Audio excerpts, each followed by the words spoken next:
नमस्कार मित्रांनो, स्वागत आहे तुमचं आपल्या आजच्या एका नवीन व्हिडिओमध्ये। तर आजच्या व्हिडिओमध्ये आपण पाहणार आहोत ते म्हणजेच दिवाळी किल्ले आणि रांगोळी। सर्वप्रथम तुम्हाला दिवाळीच्या खूप खूप शुभेच्छा। नेहमीप्रमाणे आपण दिवाळीमध्ये किल्ले स्पर्धा आणि रांगोळी स्पर्धा ठेवतो आणि त्याचंच परीक्षण आज आपण पाहणार आहोत। ही व्हिडिओ शेवटपर्यंत पाहायला विसरू नका आणि कोणता किल्ला आणि कोणती रांगोळी तुम्हाला आवडते ते आम्हाला कमेंट करून नक्की सांगा। सर्वप्रथम जे मान्यवर आलेले आहेत त्यांना माझ्याकडून दिवाळीच्या शुभेच्छा। आमचं रांगोळीचा टॉपिक आहे प्लास्टिक बंदी। श्रावणीने सुद्धा मला यामध्ये मदत केलेली आहे। या रांगोळीचं वैशिष्ट्य म्हणजे यामध्ये मी प्लास्टिक बॅग म्हणजे जे आपलं युनिकनेस आहे ते प्लास्टिक बॅग मोठी दाखवलेली आहे। त्याच्यामध्ये मी फर्स्ट दाखवलेलं आहे जे आपण प्लास्टिकच्या वस्तू यूज करतो डेली म्हणजे जेवणामध्ये किंवा असं बाकी बॉटल वगैरे डिश त्याच्यामध्ये कसं असतं आपण गरम जेवण जर घेतलं तर ते आपल्या शरीरासाठी हानिकारक आहे। जसे की कॅन्सर हे आजार सुद्धा त्याच्याने होऊ शकतात। सेकंड मी दाखवलेलं आहे त्याच्यामध्ये ही जी गाय आहे ती प्लास्टिक खाताना दाखवलेली आहे प्लास्टिक बॅग। तर ते अॅनिमल्ससाठी आणि बर्ड्ससाठी पण हानिकारक आहे। आणि बाकी मी दाखवले म्हणजे प्लास्टिक जर बंद झालं तर आपल्या पर्यावरणाला त्यापासून काय होऊ शकतं म्हणजे आता जर आपण झाडं लावली तर आपल्या सगळ्यांना म्हणजे ऑक्सिजन लेवल चांगली पुरवठा मिळू शकतो। आणि याच्यामध्ये मी दाखवलेले आहे लाच त्याच्यामध्ये जी आपण प्लास्टिक बॅग यूज करतो ती न यूज करता आपण कापडी बॅग किंवा कागदाची बॅग यूज करू शकतो। आणि ते जे आहे तो मासा जो दाखवलेला आहे तो समुद्रामध्ये आपण फिरायला वगैरे गेल्यावर आपण त्यामध्ये प्लास्टिक टाकतो बॉटल टाकतो तर ते बॉटल मासे खाऊ शकतात। त्याच्यामुळे त्यांना हानी पोचू शकते। छान छान, धन्यवाद। मस्त मस्त, खूप सुंदर सांगितलं तुम्ही। आणि यातून एक मोठा संदेश जाईल का प्लास्टिकचा वापर कमी करा। जे आजार पण आता होत आहेत म्हणजे ते आता ते कॅन्सरवर तुम्ही बोललातच तर खूप छान संदेश यातून मला भेटला आणि तुमच्याकडून शिकायला पण भेटलं। आणि धारणी गावामध्ये ही मला पेंटिंग खूप आवडली म्हणजे पहिलीच रांगोळी काढली, छान वाटलं एकदम। थँक्यू। पुन्हा एकदा दिवाळीच्या हार्दिक थँक्यू थँक्यू। तर श्रावणी यांची आपण रांगोळी पाहून झालेली आहे। तर आता आपण रांगोळी पाहायला जाऊ।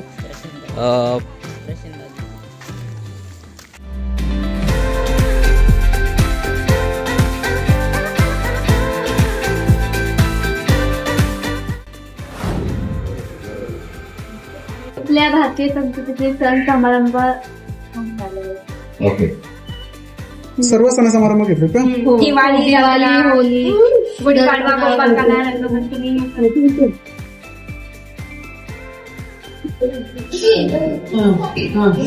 आणि मोठी रांगोळी तुमची एवढ्या मोठी आहे बघायची मस्त काय।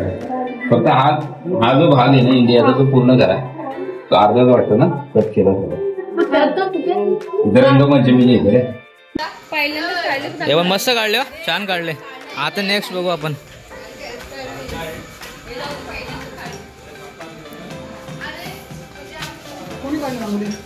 आता सिद्धी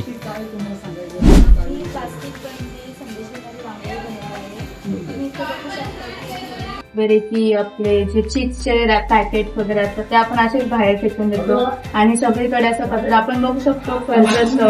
चार फाट्यावर देखील असंच आहे। त्याच्यामुळे तिथे पण जे गाई म्हशी वगैरे असतात तेच खातात ते समजून आणि ते त्यांच्या पोटामध्ये जातात आणि त्यांना सुद्धा ते त्रास होऊ शकतो। आणि बर्ड्स वगैरे ते सुद्धा ते उचलून येतात त्यामुळे त्यांना सुद्धा त्रास होतो। आणि आपण आता कुठे फिरायला गेलो तर प्लास्टिक बॉटल्स वगैरे नेतो आणि आपण तिथेच फेकून देतो तर आपण तिथून उचलून आणत नाही। त्याच्यामुळे मासे वगैरे यांना सुद्धा त्रास होऊ शकतो। आणि जर आपण ओला कचरा आणि सुका कचरा एकत्र केला तर त्याच्या आणि आपल्या घरामध्येच असेल त्याच्यामुळे आपल्याला सुद्धा त्रास होऊ शकतो। त्याच्यावरती खूप कीटक वगैरे येतात त्याच्याने आपल्या घरामध्ये सुद्धा हेल्थ इश्यूज होऊ शकतात। जर आपण सुका कचरा आणि ओला कचरा वेगवेगळीकडे गेला तर त्याचा परिणाम जरा कमी होऊ शकतो। आणि इथेच आपण जर झाडे लावली खूप असे प्लांट्स वगैरे केले तर त्याच्याने आपल्यालाच ऑक्सिजन मिळतं, त्याच्याने आपल्यालाच फायदा होऊ शकतो। म्हणून जास्तीत जास्त प्लास्टिकचा वापर न करता तो कसा कमी करता येईल असा आपण प्रयत्न केला पाहिजे। खूप छान माहिती सांगितली तुझी. एकदम म्हणजे रीच करत एक एक टप्पा व्यवस्थित तू सांगत गेली आणि ते आम्हाला खूप भावलं. तुझं संभाषण कौशल्य तुझं खूप चांगलं आहे. थँक्यू.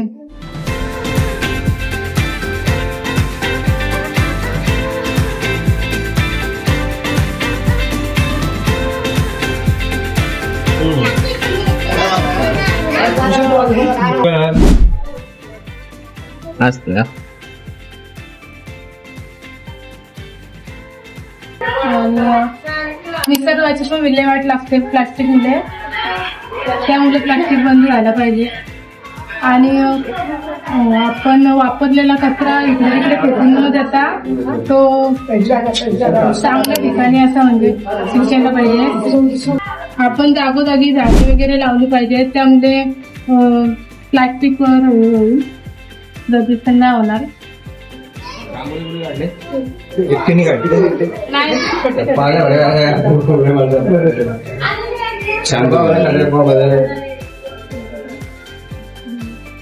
मग आता यापुढे तुम्ही प्लास्टिकचा वापर कमी कराल का?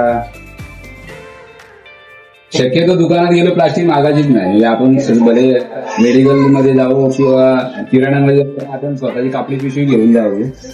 एखादी छोटी वस्तू असली मागायची ना प्लास्टिक, आपण हातात घेऊन यायचं किंवा आपल्या गाडीत आपण ठेवायचं.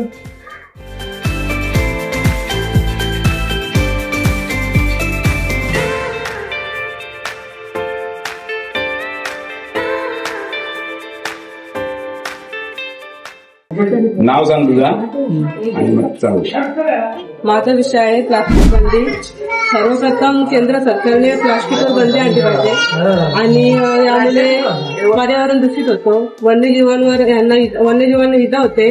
परत प्लास्टिक मधील रसायने, विषारी रसायने अन्न साखळीत मिसळल्यानंतर मानवी जीवनाला हृदयविकार किंवा लठ्ठपणे यासारखे आजारांचा धोका असतो. आणि ओला कचरा सुका कचरा हे आपल्याला वेगळे केले पाहिजे. घन कचरा योग्य ठिकाणी नेऊन जायला पाहिजे. यामुळे प्लास्टिक प्रदूषण कमी होतं.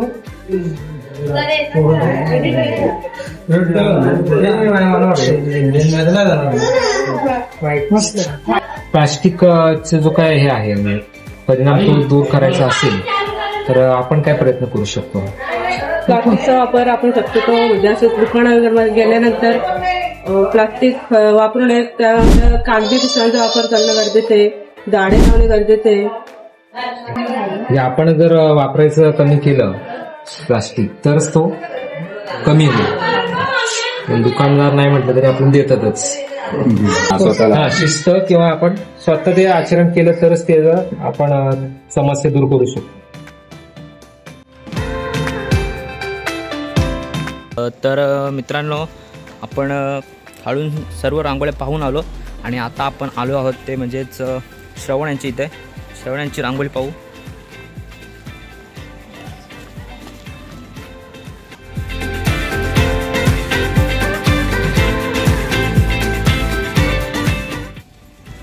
खूप छान रांगोळी काढली होती हर्षलीने. आता आपण रांगोळी सुद्धा पाहणार आहोत आणि भव्य असा किल्ला सुद्धा पाहणार आहोत. चला मग जाऊया पाहण्यासाठी.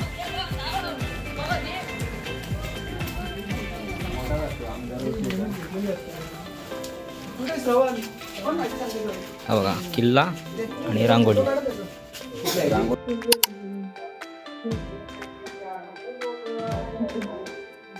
काय माहिती द्यायची? स्त्रियांचे दैनंदिन जीवन हा मी विषय निवडलेला आहे. स्त्रियांचे दैनंदिन जीवन हे अनेक भूमिका, जबाबदाऱ्या आणि भावनिक बल यांचा सुंदर असं मिश्रण असतो. तर आत्ताच्या काळातील स्त्रिया घर, करिअर, कुटुंब आणि समाज या सर्व क्षेत्रामध्ये उत्कृष्ट आहेत. आणि घरगुती जीवन असो, कामकाज असो किंवा मुलांची काळजी असो, कुटुंबाची भूमिका असो किंवा समाजाची सेवा असो, या सर्व क्षेत्रामध्ये स्त्रिया सुखरूपपणे सक्रियपणे कार्यरत आहेत. तर स्त्रियांचे दैनंदिन जीवन हे फक्त काम नव्हे तर त्याग, प्रेम, समजूतदारपणा आणि प्रेरणा यांचा प्रतीक आहे. ती प्रत्येक दिवस नव्याने जगते आणि दुसऱ्यांच्याही जीवनात एक उजळ देते. त्यामुळे मी अशी रांगोळी काढली की एका स्त्रीमध्ये 10 हातांचं बळ असू शकतं, असं स्त्रीची मी इथं रचना केली आहे. वा वा वा.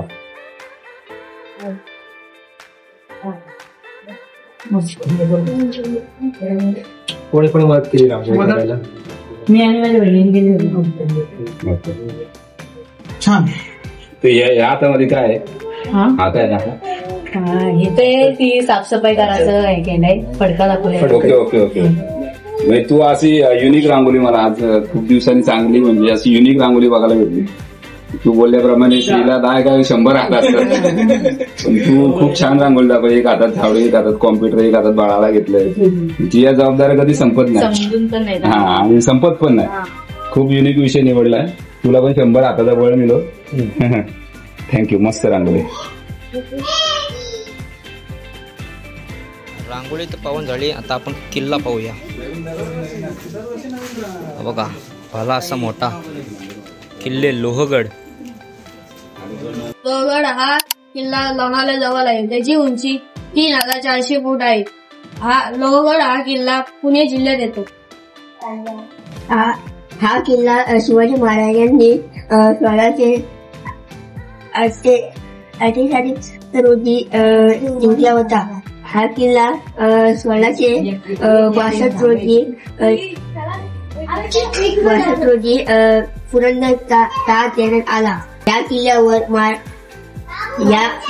किल्ल्यावर नाना फडणवीस यांनी आश्रय घेतला होता. या किल्ल्यावर नारायण दरवाजा आहे, जो नाना फडणवीस यांनी बांधकाम केलं. या किल्ल्यावर मुख्य आकर्षक म्हणजे विंचूगडा. जो विंचूगडा नागाच्या आकारासारखा दिसतो. विंचूगडावरून शत्रूला कटोकट करण्यात येते.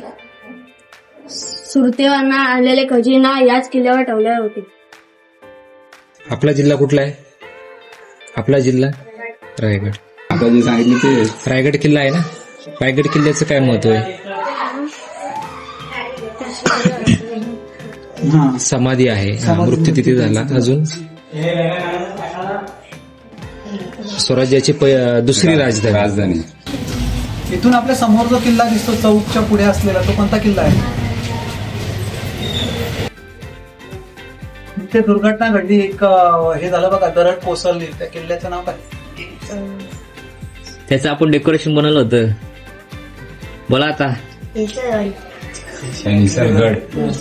इरसालवाडीचं डेकोरेशन बनवलं ना, त्यामुळे त्याला आठवलं ना. किती जणांनी मदत केली तुम्हाला किल्ला बनवायला?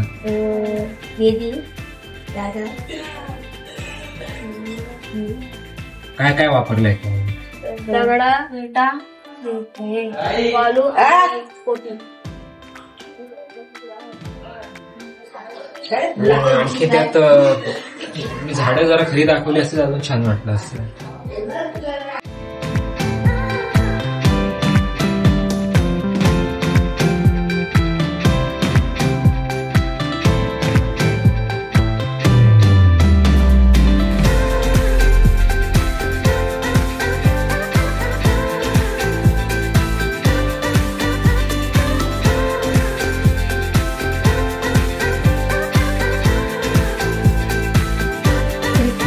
किती जण आहे इकडे?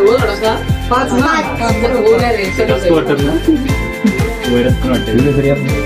चला, सुधागड किल्ला. नाव सांगायचा, पूर्ण माहिती सांगायची. सर्वप्रथम शुभ दीपावली. तर या वर्षी आम्ही सुधागड हा किल्ला बनवला आहे. किल्ल्यावर आपण टकमक टोक, महादरवाजा, पाण्याच्या टाक्या, हनुमान तलाव,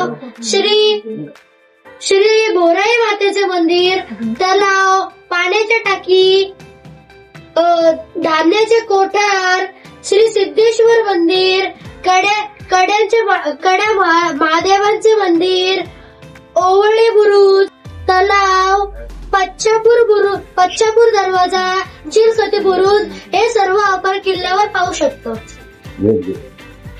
किल्ल्यावरून दिसणाऱ्या गडांची नावे व गावांची नावे. घनगड, धोंडसेगाव, दर्यागाव. सुधागड किल्ल्याची उंची 720 मीटर 2030 फूट आहे. नारमुकुंद सबनीस यांच्याकडे हा गड होता. गडाच्या पायथ्याशी असलेल्या पच्छापूर गावातच छत्रपती संभाजी महाराज व औरंगजेबाचा बंडखोर मुलगा अकबर यांची भेट झाली. या किल्ल्याचे पूर्वीचे नाव भोराई असे होते, कारण या किल्ल्यावर भोराई देवीचे मंदिर आहे, म्हणून या किल्ल्याला भोराई असे नाव पडले. सुधागड ही राजधानी होणार होती. काही कारणास्तव रायगड ही राजधानी झाली.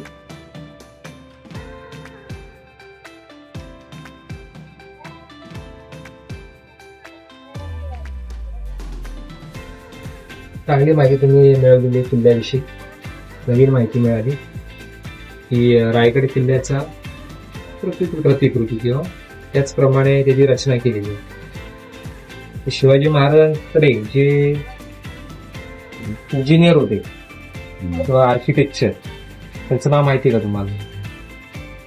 जे छत्रपती शिवाजी महाराज आणि किल्ले याची रचना त्यांनी केली, त्याचं बांधकाम केलं.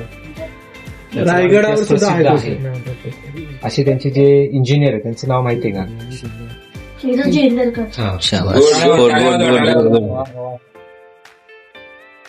रायगडावरती शिवाजी महाराजांची समाधी आहे, तिथे एक पायरी आहे नाव लिहिलेलं जगदीश्वराच्या मंदिराला. त्या पायरी वरती त्यांचं नाव कोरलेलं आहे. सेवेचे काही तत्पर हिरोजी इंदुरकर. तसेच एक स्वराज्याचे पहिले सरसेनापती जे आपल्या चौक मधले आहेत, ती फार आपल्यासाठी अभिमानाची गोष्ट आहे. त्यांचं नाव आपल्या शाळेत त्यांचं नाव दिलेलं आहे की नाही. त्यांचा इतिहास पण खूप रंजक आहे आणि इतिहासात त्यांना प्रति शिवाजी म्हटलेले आहे. म्हणजे जेवढे शिवाजी शूर होते तेवढेच ते शूर होते, मग त्यांना प्रति शिवाजी म्हणायचे. त्याची नावाने मुघल असतील किंवा आदिलशाह असेल ते सुद्धा थरथर कापायचे, अशी त्यांची ख्याती होती. बनवलाय पण चांगला, खूप मेहनत घेतली.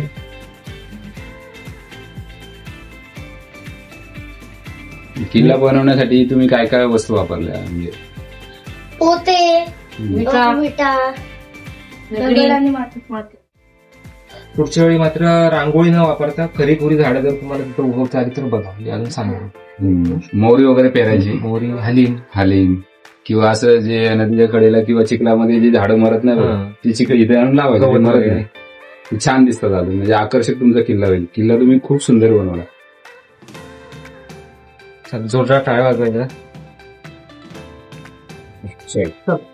चला, थँक्यू.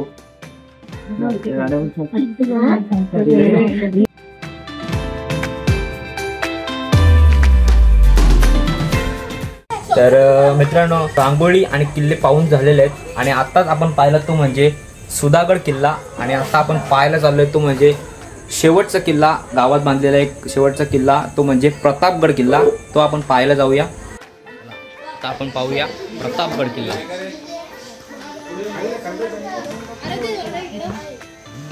इकडे केदारनाथ मंदिर आहे, इकडे गुप्त दरवाजा आहे, इकडे दुरस्त वास्तू आहे, इकडे शौचालय आहे, इथे तलाव आहे. 1935 साली बांधला होता. या किल्ल्याचे बांधकाम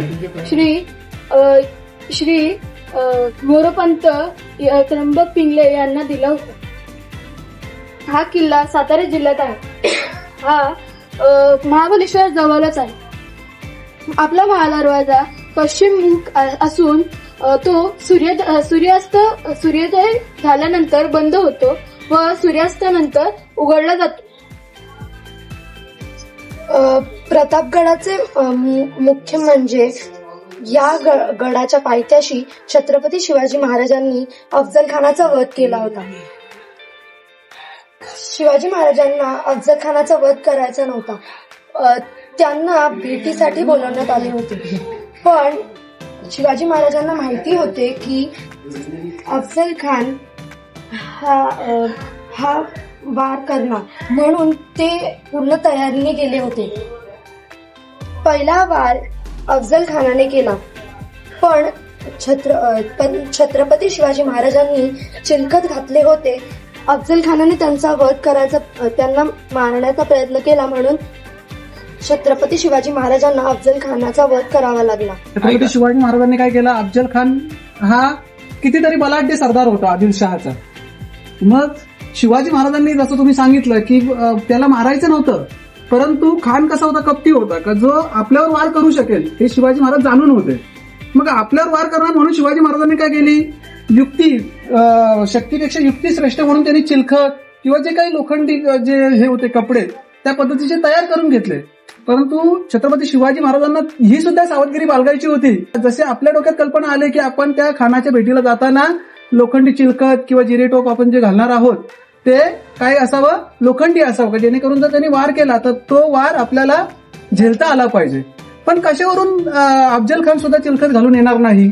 आणि त्याची शहानिशा करण्यासाठी त्यांनी काय केलं, जे पंताजी गोपीनाथ जे होते त्यांचे सरदार, ते जेव्हा खानाशी बोलणी चालू असताना, हा इतिहास तुम्हाला माहिती आहे का, पत्रव्यवहार ते करत होते, 2-3 वेळा पत्रव्यवहार झाला. त्या पत्रव्यवहार करताना त्यांनी सांगितलं, म्हणजे की काकाजी, काकासाहेब असं करून करून गोडी गुलाबीने अफजल खानाला त्यांनी काय केलं, गोंजरून घेतलं. आणि भेटीच्या वेळेस सांगितलं पंताजी गोपीनाथांना की खान सुद्धा चिलखत घालतो की नाही याची शहानिशा आपल्याला केली पाहिजे. मग ती कशा पद्धतीने करायची, तर त्यांनी काय केलं, एक त्यांना भेट दिली खाण्यासाठी. ती भेट म्हणजे काय होती, पपईची फोड. एक अख्खी पपई नेल्यानंतर अफजल खानाच्या समोर ती त्याचे 2च भाग केले एका पपईचे, आणि ती अफजल खानाला काय केली, पंताजी गोपीनाथांनी खायला दिली. आता खान हा एवढा हावरट खायला, कारण त्याला तुम्हाला माहितीये का त्याच्या अंगात एवढी ताकद होती की तो पोलादी पहार अशी सहज वाकवत होता आणि सहज सरळ करत होता. ती पपईची जी आणि अख्खी फोडच्या फोड तो काय केली, डायरेक्ट तोंडाला लावली. आणि ती लावल्यानंतर, आता पपई तुम्हाला माहितीये, पिकलेली पपई, तिचा रस जो असतो तो रस त्याच्या पूर्ण काय झाला, तोंडाला लागला. आणि तोंडाला लागल्यानंतर मग पुसण्यासाठी रुमाल किंवा कोणताही इतर गोष्ट न घेताना डायरेक्ट त्याचा जो अंगरखा होता त्या अंगरख्याने काय केलं, त्यांनी तोंड पुसला. आणि त्या अंगरखाने तोंड पुसल्यानंतर जी गोष्ट साध्य करायची होती, काय करायची होती साध्य, की तो चिलखत घालतोय की नाही हे बघायचं होतं. ती गोष्ट काय केली, साध्य केली, की अफजल खान हा कधीही चिलखत वापरत नाही, ही गोष्ट त्यांना बघायची होती. त्यासाठी बघा, म्हणजे ताकदीने जर तोड द्यायची असेल तर युक्तीचा वापर केला पाहिजे. किती शिस्तबद्ध आणि नियोजनबद्ध काम होतं शिवाजी महाराजांचं, यावरून कळून येतं. आणि म्हणून त्यांनी हत्तीसारखा बलाढ्य अफजल खान असून सुद्धा त्याचं काय करू शकले, ते वध करू शकले. समजलं, ही गोष्ट लक्षात ठेवायची.